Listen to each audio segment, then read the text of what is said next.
Այսպես կանգնեք ուղիղ 168 թեմի հարգելի հետևողներ, մեր զրուցակիցը Մենուա Սողոմոնյանն է, այսպես ուղիղ կանգնեք դեպի տեսախցիկները։ Պարոն Սողոմոնյան, տեղի ունեցողի մասին, ինչի մասին է այս գործը առհասարակ։ Աբսուրդ է, ընդհանրապես բովանդակություն բնականաբար գոյություն չունի։ Այսօր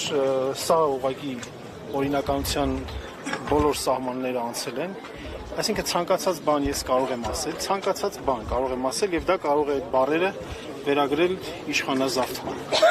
Կարող եմ ասել կարծիք արտահայտել, որ Փաշինյանը պետք է հեռանա եւ դա վերագրվի իշխանազավթման։ Այսպիսով աբսուրդ է, բայց ամենաաբսուրդ հանգամանքը այն է, որ այդ գործընթացին մասնակից են դառնում իրավապահ համակարգի ներկայացուցիչներ, դատախազության կամ քննչականի, ինչը վկայում է, որ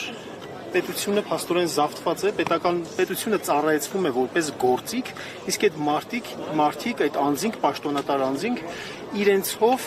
նպաստում են նրան, որ Փաշինյանը իրենով փոխարինի իրավապահ համակարգը։ Իրենց մասնակցությամբ նրանք Հայաստանը բերում են մի վիճակի, որ իրավապահ համակարգ գոյություն չունենա, այլ գոյություն ունենա կազմակերպված հանցավոր խումբ։ Այս է եւ շատ ուրախալիորեն ենք մենք տեսնում այսքան մարդկանց այստեղ հավաքված, որովհետև սա ոչ միայն ի պաշտպանություն Սամվել Կարապետյան անձի է, այլ ի պաշտպանություն պետության, ի պաշտպանություն պետականության, սահմանադրականության,